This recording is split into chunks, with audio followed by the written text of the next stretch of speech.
ఇప్పుడు ఈ కంపలాల్లో దూరాలి, మళ్ళీ పందులు కూడా దూరం ఈ కంపలాల్లోకి.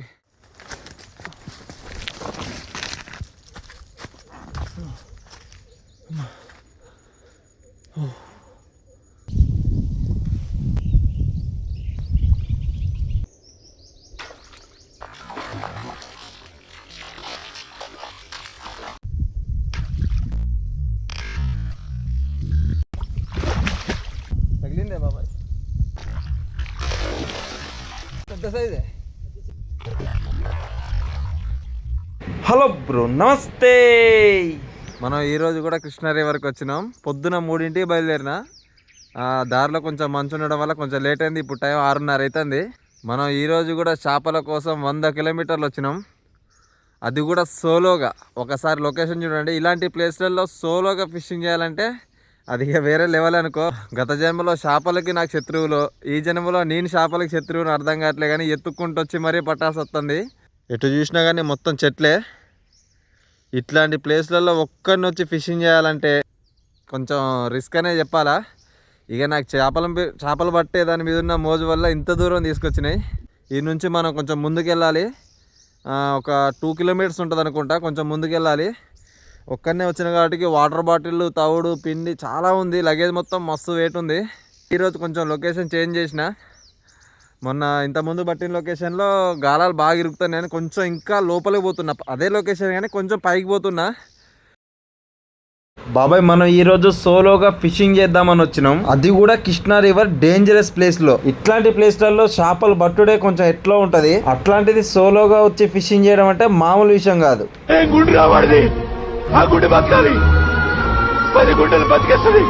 వీడియో చూస్తే మీ అందరికి కామన్ గా అనిపించవచ్చు, కానీ ఇక్కడికి లైవ్ లో వచ్చినోడు కనిపిస్తుంది అసలు ఎందుకు వచ్చినామని. చేపలు పట్టడానికి వచ్చినప్పుడు ఈ మాత్రం కిక్ ఉండాలి, లేకపోతే మజా అస్సలు రాదు. నేను ఇక్కడికి వచ్చే ముందు దారిలో చాలా మంది అడిగారు ఏ ఊరని. ఇక అడిగిన ప్రతి ఒక్కరికి నేను ఖమ్మం నుండి వీడికి చేపలు పట్టడానికి వచ్చినా అని చెప్పా. నేను అన్నమాట ఇనిగా వాళ్ళందరూ ఎట్లా చూసిరు తెలుసా నన్ను, వీడికి పిచ్చి గీట పట్టిందా ఏంది లేకపోతే దారిదప్పు వచ్చిందా అనుకున్నాలా. వాళ్ళకేం తెలుసు చెప్పు చేపలకి నాకు ఉన్న అనుబంధం. బాబాయ్ అన్నట్టు మీరు కూడా ఎప్పుడైనా నాలాగా ఇట్లా సోలోగా ఫిషింగ్ ఎప్పుడైనా పోయిర్రా? ఒకవేళ పోతే ఎంత దూరం పోయారు ఏందనేది కింద కామెంట్ చేయండి. నాకు తెలిసి ఇప్పుడు దాకా నాలాగైతే మీరెవ్వరు పోయి ఉండరు. ఎప్పుడైనా ఇట్లా చెట్లలో ఒక్కరు పోయినప్పుడు మన వెనక ఎవ్వరు రాపోయినా గానీ ఎవరు ఫాలో అవుతున్నట్టు అనిపిస్తుంది. ఇట్లా మీకు కూడా అనిపిస్తుందా లేదా నాకు ఒక్కడికి అనిపిస్తుందా? ఎట్లుందో ఈ చెట్లలోంచి ఎవడైనా మనిషి పోతాడు అసలు, లేకపోతే నేను దారి మర్చిపోయిన అర్థం కావట్లే. ఇప్పుడు ఇట్లాంటి సందులలోంచి దూరి పోవాలా. కృష్ణా రివర్ ఫిషింగ్ అంటే మామూలు కాదు, అది వేరే లెవెల్ ఉంటుంది అనుకో. కొంచెం లగేజ్ బరువు ఉండడం వల్ల ఇందులోంచి దూరిపోవడం కొంచెం ఇబ్బంది అవుతుంది.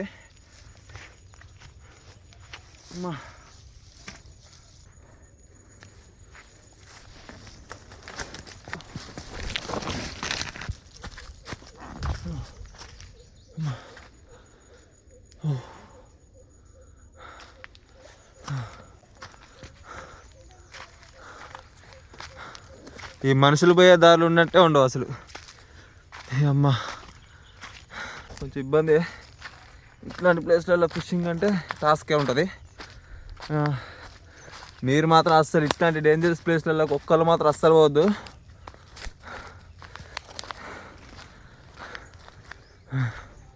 మనం ఇంకా చాలా దూరం పోవాలి. నాకు కృష్ణా రివర్లో ఎక్కడ పడితే అక్కడ గాలం బుద్ధి కాదు, నాకు నచ్చిన ప్లేస్లో అయితేనే బుద్ధి అవుతుంది. నేను సాటిస్ఫై అవ్వాలా. నేను బట్టే ఇక్కడ పడకపోని ఆ ప్లేస్లోనే సాయంత్రం దాకా కూర్చుంటా. ఇప్పుడు ఈ కంపలాల్లో దూరాలి, మళ్ళీ పందులు కూడా దూరం ఈ కంపలాల్లోకి.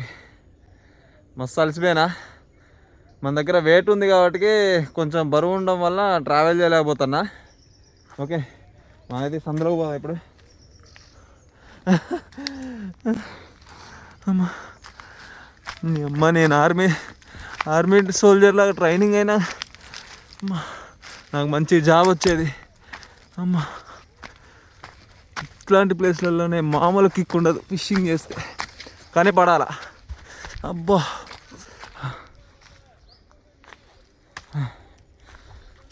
మొత్తానికి వస్తే లొకేషన్ దగ్గరికి అయితే వచ్చినాం.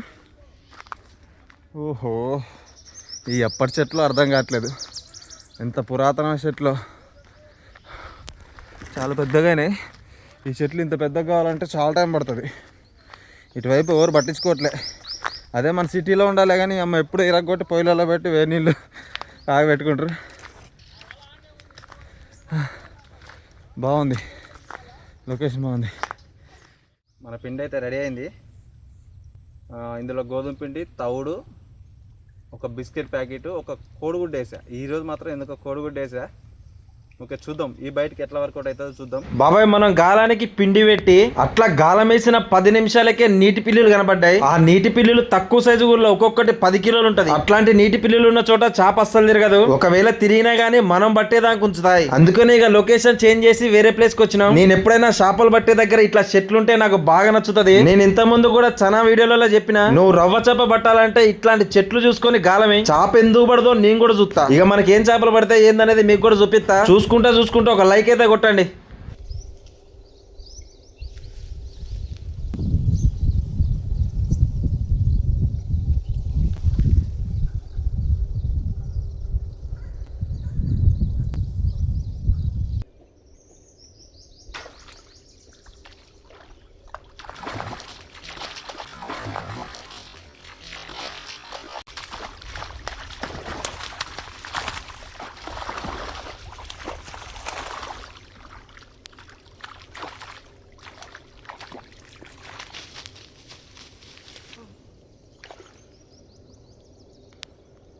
పోయింది, ఫస్ట్ గోలీగా పడిపోయింది. అసలు సింగిల్కి ఎట్లా మిస్ అయిందో అర్థం కావట్లే.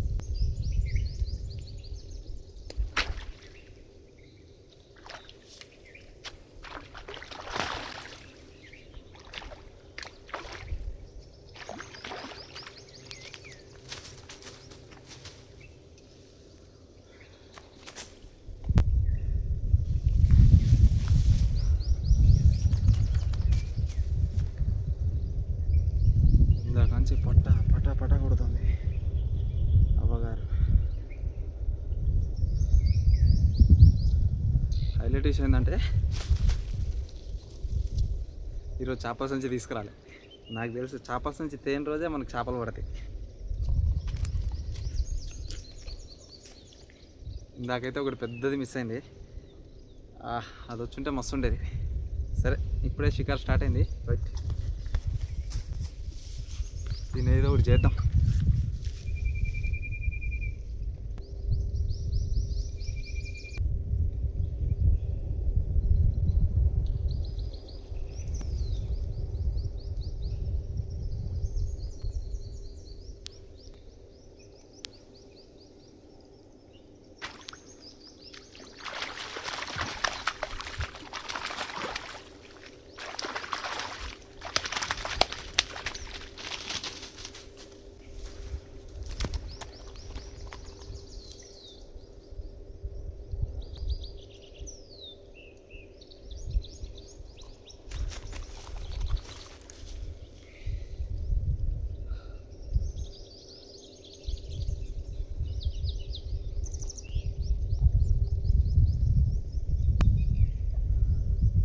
రెండోది చాలాసేపు పడ్డది, చాలాసేపు టైం తీసుకుంది, కానీ మంచి సైజు పడ్డది. వీటన్నిటిని నేను సంచిదే లేదు, ఒక తాడు కట్టి ఆ తాడు దీని జగ్గల్లోంచి కొనిచ్చి నీళ్ళలో వదులుతున్నా. సరే, దీన్ని అయితే వదులుతాం, మళ్ళీ మన ఇంటికి పోయేదానికి ఉండాలా. ఈడ కడతా తాడైతే.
పెద్ద సైజే. అదే అదే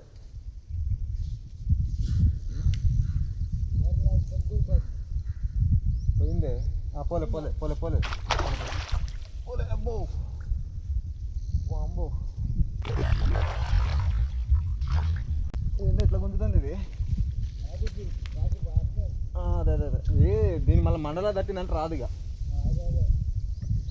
అదే లేట్ అయినా ఏం కాదు, చిన్న లాగాలి.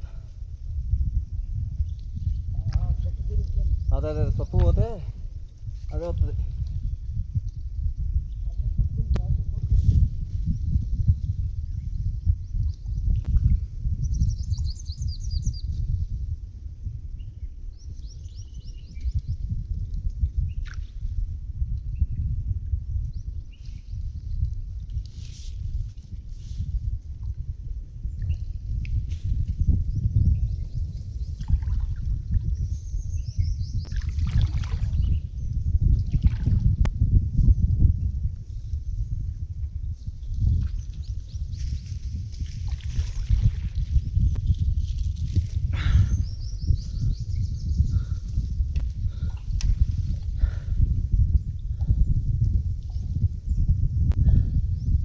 మొన్న పట్టిన సైజు సేమ్. ఎంత ఉంటుంది? ఉండొచ్చే. రవ్వే రవ్వే.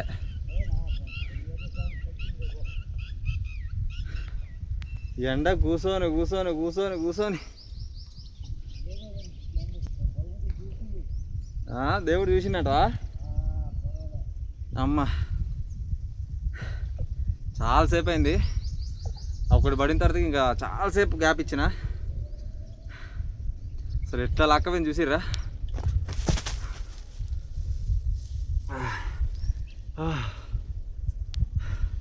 మామూలు సైజు కాదు ఇది.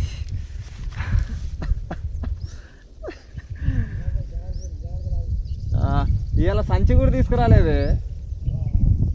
అది ఏడ నీళ్ళల్లో తాడు కట్టి వేసిన, సన్న తాడు. అదంటే చిన్నది, ఇది ఏడాగిద్ది. అదే జాగ్రత్త చేయాలి. మరి ఇక్కడ తాడు కూడా ఏం లేదు, పెద్ద తాడు.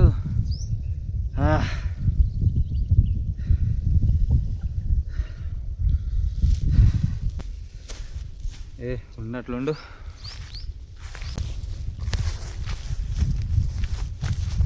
బా వేరే తాడు కడదాం. ఈ తాడు బాగాలేదు, చేపలు మళ్ళీ చచ్చిపోయేటట్టున్నాయి. వేరే తాడు, లావు తాడు ఎత్తకాల. సంచి తేపడం వల్ల వచ్చిన తిప్పలు ఇవన్నీ. అసలు ఎప్పుడు సంచి తెస్తా, ఈరోజు సంచి మర్చిపోయా. అమ్మా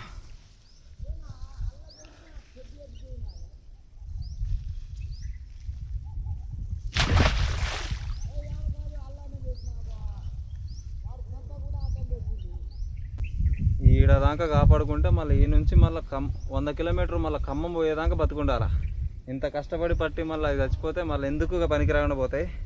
అందుకని ఇంత కష్టమైనా కానీ తాడు ఒకటి తెచ్చిన. ఇది బ్యాగులో ఒకటి దొరికింది. గాలం తెగిపోతే కడదామని తెచ్చిన తాడిది. అది ఇట్లా ఉపయోగపడ్డది మనకి. ఓకే,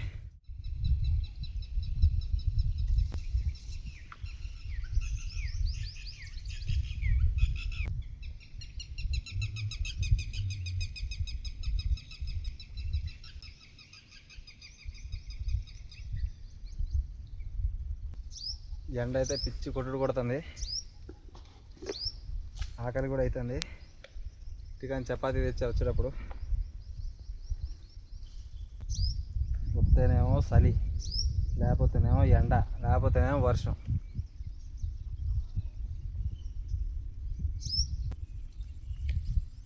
ఎన్ని ఇబ్బందులున్నా చేపలు పట్టుడు మాత్రం మానం. వాగుకాడికి వచ్చినప్పుడు ఇట్లా బొర్రుతాం లేక కింద. అదే ఇంటికాడ ఉన్నప్పుడు నేల మీద కూడా కూర్చోం. అట్లుంటుంది ఫిషింగ్కి వస్తే. ఇక మనం ఇక్కడితో అయితే వీడియో ఎండ్ చేస్తున్నాం. ఎండకి కళ్ళు తిరిగినట్టు అవుతున్నాయి. చేత కూడా కావట్లే. ఏమన్నా కళ్ళు తిరిగి పడ్డా కానీ నన్ను వేసుకోవడానికి కూడా ఒక్కడు లేడు. అందుకనే ఇక్కడితో ఇక వీడియో ఎండ్ చేస్తున్నా. పడ్డ చేపలు చూపిద్దాం అంటే సంచి కూడా లేదు. వీటిని ఇక ఇక్కడే చూపిస్తా. ఇంకా మస్తు టైం ఉంది.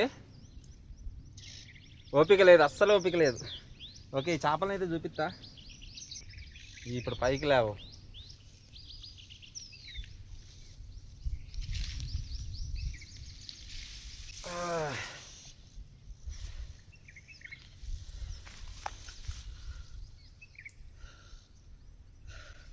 మనకి మొత్తం ఒక చేప మిస్ అయింది, 3 చేపలు పడ్డాయి. ఉండొచ్చు ఒక 4 ఉండొచ్చు. ఇది ఒక కిలోన్నర అట్లా ఉండొచ్చు. ఇంత కష్టపడి ఒక్కనే వీడియోలు తీయడానికి వస్తున్నా. కొంచెం మన 100Kకి దగ్గరలో ఉన్నాం. 90K దగ్గరే ఏదో బ్రేక్ వేసినట్టుగా ఆఫ్ చేసి పెట్టిర్రు. అట్లా కొంచెం ముందుకు పోనీ అలా సబ్స్క్రైబ్ చేసుకొని. కొత్తగా చూసేటోళ్ళు అయితే సబ్స్క్రైబ్ చేసుకోండి, లేదు సబ్స్క్రైబ్ చేసుకొని చూసేటోళ్ళు అయితే లైక్ కొట్టండి. నా ఫిషింగ్ అంతా జెన్యూన్గా ఉంటుంది. మనం ఏ చెరువులో పట్టాం, ఎక్కడ కూడా పట్టాం, న్యాచురల్గా ఉంటుంది. ఒక షాప్ పడ్డా కానీ న్యాచురల్గా పడతా. ఇన్ని రోజులు లేట్ అయినా కానీ మీకు ఒక బెస్ట్ వీడియో ఇచ్చినానే నేను అనుకుంటున్నా. ఓకే, మన వీడియో నచ్చితే లైక్ చిన్న కొట్టండి, గంటను గట్టిగా గుద్దండి. రైట్.